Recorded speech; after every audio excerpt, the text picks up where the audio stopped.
Ranger Sam Hayes, drowning in grief after losing his child, wasn't looking for salvation that night. But the silence in his cabin was shattered by a desperate, frantic scratching outside his door. Sam faced a tragic, impossible scene. A magnificent, exhausted mountain lioness used her last breath to nudge her trembling cub into his arms before collapsing and dying. It was a silent pact, a burden Sam couldn't refuse.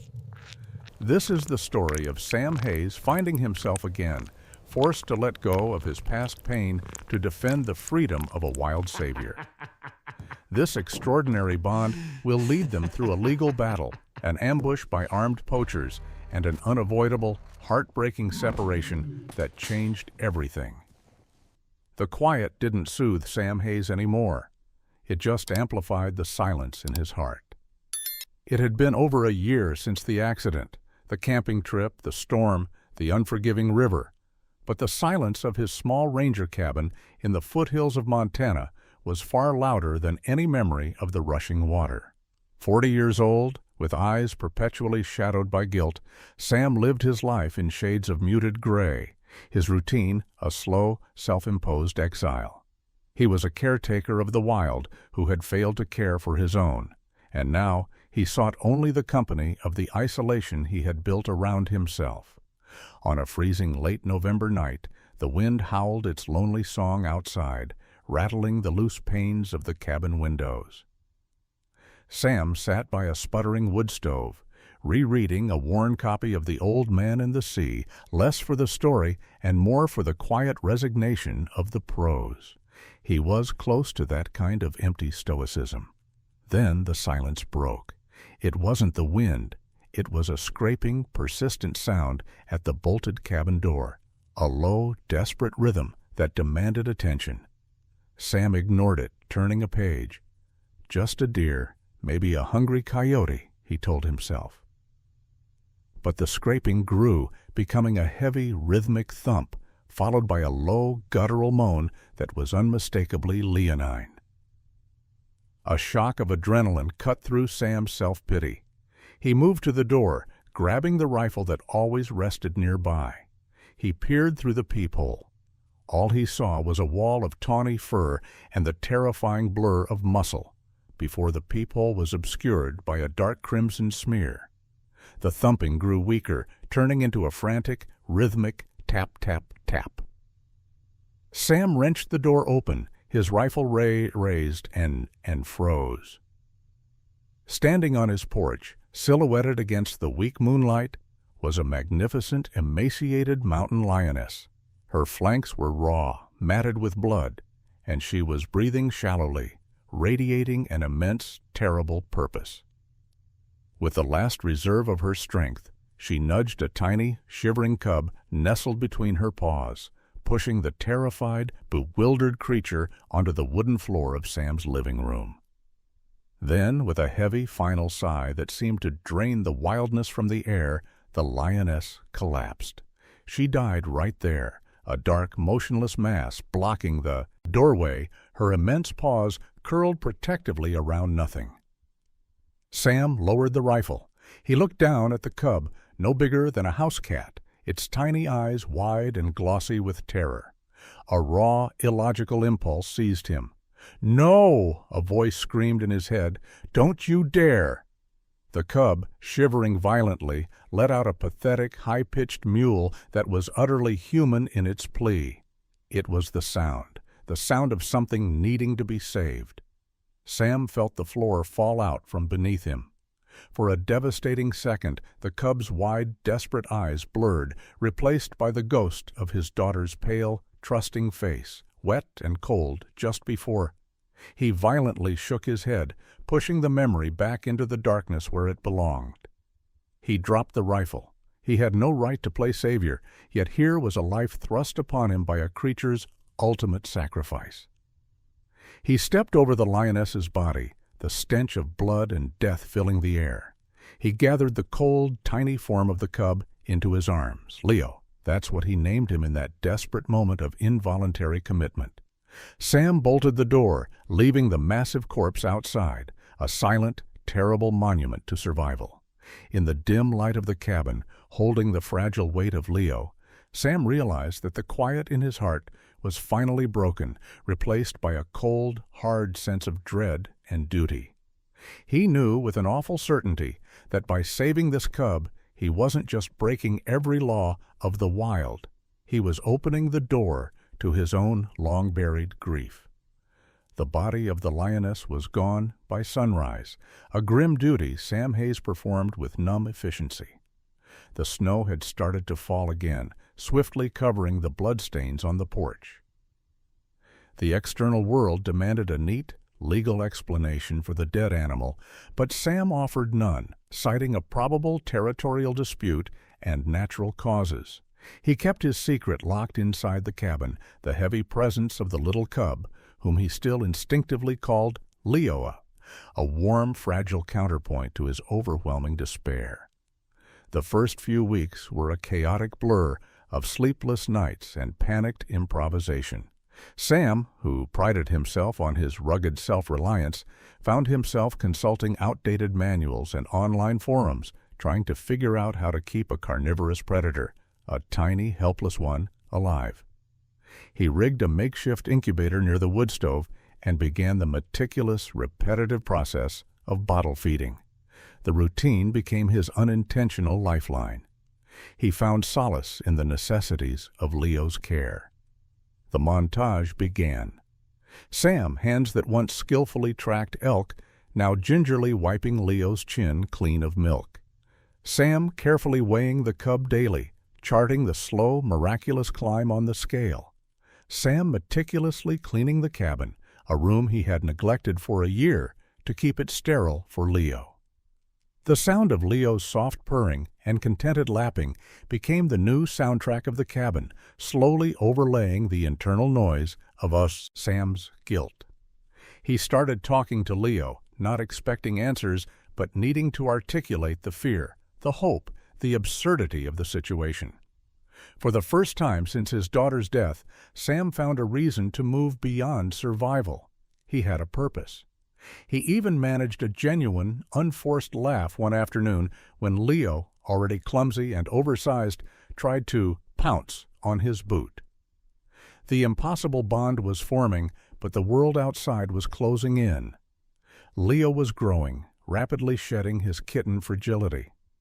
By 6 months, he was an undeniable presence, a stunning adolescent with eyes like amber and paws the size of Sam's hand. He was magnificent, demanding, and beginning to display the unmistakable signs of his true nature. The first time Leo responded to a playful nudge with a deep, throaty growl, a sound that vibrated deep in Sam's chest, Sam's breath caught. It was fierce, possessive, and entirely untamed. It was a clear, biological reminder. Leo was not a house pet. He was a wild thing, and Sam was only his temporary protector. The crisis of conscience was made external when Dr. Elena Morales arrived. She was a professional, driven by science and the rigorous ethics of wildlife preservation, and she was already suspicious of Sam's evasive reports regarding the mountain lion population. Elena, sharp and observant, noticed the too clean patch of porch, the subtle scent of cat dander in the air, and the unusual amount of meat Sam had ordered. Her demeanor was respectful, but her eyes were firm.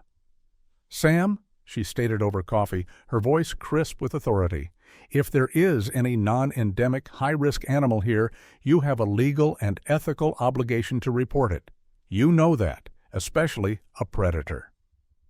Sam's denial was smooth, but his eyes betrayed him. Elena didn't push, but she left him with a chilling warning, a scientific truth that cut through his emotional defense.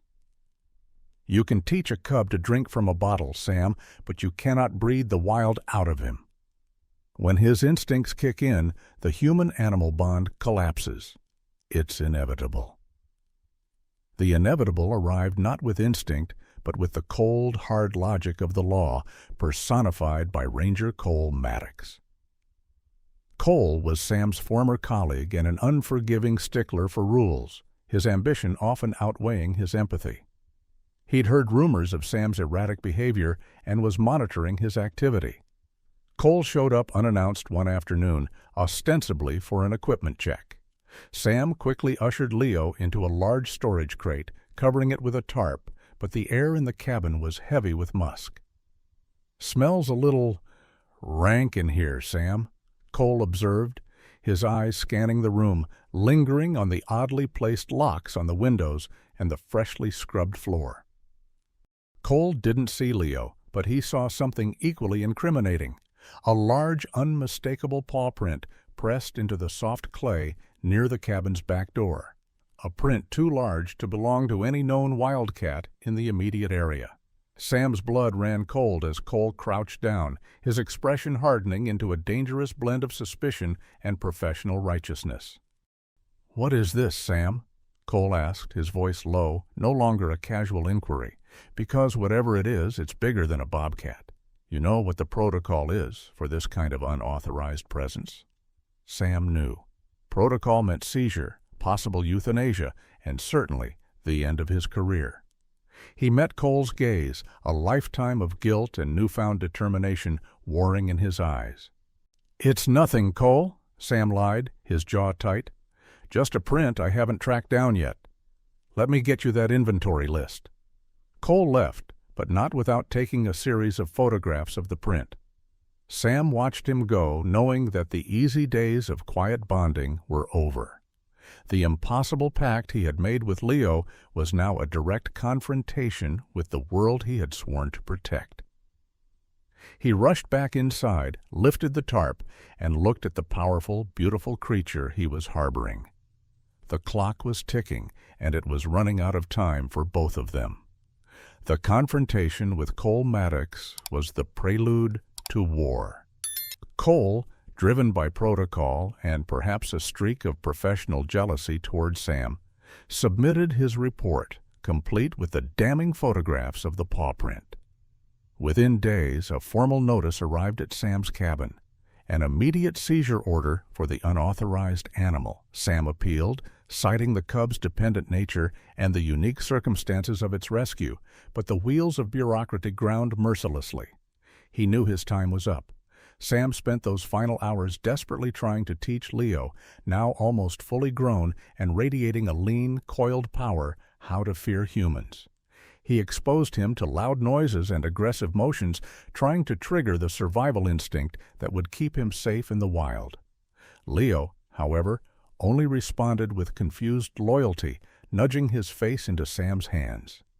The inevitable raid arrived just as Sam was away, checking a remote perimeter line, a duty he couldn't shirk without confirming his guilt. Cole Maddox, accompanied by 2 junior rangers and a transport cage, descended on the cabin, armed with the warrant. "It's non-compliant behavior, boys," Cole stated, clipboard in hand, eyeing the cabin's makeshift barricades.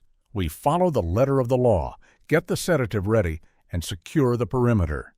As they approached the door, a low territorial growl erupted from within. It wasn't the tentative sound of an adolescent. It was a deep, chest-rattling challenge. When Cole's team attempted to breach the door, Leo, fueled by the primal instinct to defend his home and his human, erupted from the window Sam had left slightly ajar for air circulation. It was a display of raw, magnificent power. Leo, moving with the speed and force of a young king, didn't attack to kill, but to defend his territory. He lunged, swiped, and roared, driving the intruders back with sheer terror. The rangers, scattered, rifles raised, but hesitant to fire on a protected species unless absolutely necessary. Cole, horrified and enraged, was forced to call a retreat. When Sam returned, he found the porch littered with scattered equipment, deep claw marks scored into the cabin's frame, and Cole's abandoned clipboard. He found Leo inside, panting, adrenaline still coursing through his muscles, a true guardian of the den. The fight had settled nothing, but it confirmed everything. Leo was a wild animal, fully capable of defense, and completely unpredictable. The incident solidified Sam's dilemma. Keeping Leo meant risking human lives. Freeing Leo meant risking Leo's own life. The confrontation forced Sam to reach out to the one person he could trust to understand the ethical complexity, Dr. Elena Morales. She arrived immediately, studying the scene with a mixture of awe and grim professional detachment. "You realize what this means, Sam," Elena said, her voice heavy. "He didn't just run. He established dominance. He's too habituated to humans to fear them, but too wild to stay. The options are almost zero." Sam's eyes, wide and defeated, met hers. "He saved my life, Elena. He brought me back from the edge. I can't just hand him over to be caged." "Then you have to hand him over to freedom," she countered gently. "That is the love he deserves, not a life dictated by human rules." It was the hardest truth Sam had ever faced. He agreed to an emergency transfer to a deep, remote section of the reserve, a final, desperate chance for Leo to integrate before the authorities could seize him. The journey was somber. Elena drove the transport truck, keeping a professional distance, while Sam sat beside Leo's cage, silently preparing for the final separation. They were deep within the reserve, miles from the nearest road, when the ambush occurred. A beat-up pickup truck blocked the narrow logging road ahead. Two figures emerged, not rangers but hardened poachers, their faces masked, carrying serious rifles. They weren't after the truck, they were after the high-value cargo. "Get out and leave the cat," one of them barked, his voice flat and dangerous. "We know what you got." Sam and Elena looked at each other, realizing the brutal reality. The poaching network was far more organized than they imagined, and the seizure order had inadvertently tipped them off. A gunshot cracked the air, narrowly missing the driver's side mirror. This was not a negotiation. "Elena, floor it!" Sam yelled, but they were pinned. Sam realized he had only one chance. He had to weaponize the animal he had spent a year protecting. Moving on instinct, Sam unlatched the heavy chain securing the back gate. He grabbed a crowbar and, under the cover of the transport cage, forced the lock open. "I'm sorry, buddy," Sam whispered to Leo through the mesh, his hand trembling as the poachers closed in. "It's up to you now." He threw the crowbar hard, shattering the truck's taillight, momentarily diverting the poachers' attention. In that split second, Sam yanked the transport cage door open. Leo, snarling with pure defensive fury, exploded from the truck. He was free, surrounded by the enemy, and his true battle for survival had just begun. Sam and Elena scrambled for cover, their hearts pounding not just from fear, but from the realization that they had just placed their lives and Leo's freedom in the hands of the wild. The chaos of the poacher attack was the ultimate, terrifying crucible for Leo. Snarling and swiping, the lion cub, now a formidable adolescent, drove the poachers back with a savagery Sam had tried and failed to instill. The roar of the young predator mingled with the frantic shouting of the criminals. Sam and Dr. Elena Morales used the distraction to their advantage, forcing the poachers to retreat temporarily empty-handed, leaving the transport truck damaged but intact. Leo was gone, swallowed by the dense undergrowth, choosing instinct over familiarity. Sam and Elena spent the next few hours tracking Leo, not to recapture him, but to guide him toward the deepest, safest heart of the reserve. They found him waiting near a rocky outcrop, wary and breathing heavily, the remnants of the fight still visible in his posture. This was their last chance. Sam knew he couldn't simply walk away. He had to break the bond irrevocably. As Sam approached, a mature, scarred male lion, the undisputed king of this territory, emerged from the shadows. This was the final, non-negotiable test of the wild. The mature male's intimidating roar shook the ground, a clear challenge of dominance. Leo froze, instinctively recognizing the danger. Sam knew that intervening would only guarantee Leo's death or capture. But seeing the fear in Leo's eyes, Sam couldn't stand completely idle. He grabbed a discarded piece of metal from the destroyed truck and, summoning every ounce of his old ranger courage, struck a nearby boulder repeatedly, creating a cacophony of metal against stone. The noise was unexpected and unnatural. The older lion, momentarily distracted and confused by the human interference, turned his attention toward Sam. In that brief, crucial window, Leo's innate survival mechanism kicked in. He didn't run to Sam. He ran at his adversary. With a fierce, defiant roar that was now truly his own, Leo plunged into the attack, initiating the brutal, silent dance of territorial warfare. Sam and Elena watched from the brush. It was a vicious fight, but Leo fought with the desperate fire of one who had been given a second chance at life.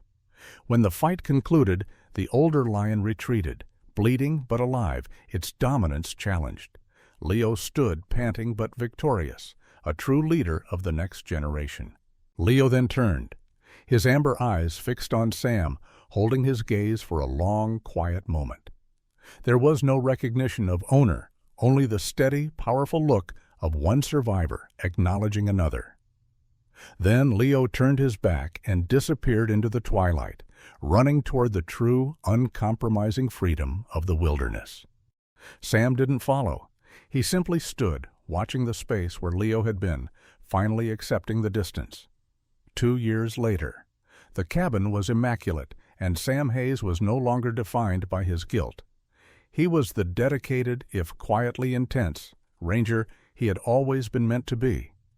He had found a new, quiet camaraderie with Dr. Elena Morales, who had been moved by the sacrifice she witnessed. They now worked together, dedicated to anti-poaching and rehabilitation. One crisp autumn morning, Sam and Elena were reviewing footage from a remote trail camera deep in the valley. A magnificent sight flashed across the screen, a fully grown, scarred, and powerful mountain lion. He was leading a pride, his cubs playing at his feet, his posture radiating authority. Sam recognized the unique patterning on his flank. It was undoubtedly Leo. Sam didn't cheer or cry. He simply smiled, a genuine, peaceful smile that reached his eyes.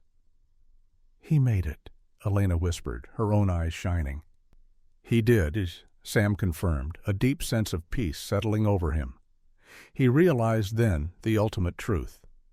He had not saved Leo. Leo had saved him from the death of his own spirit.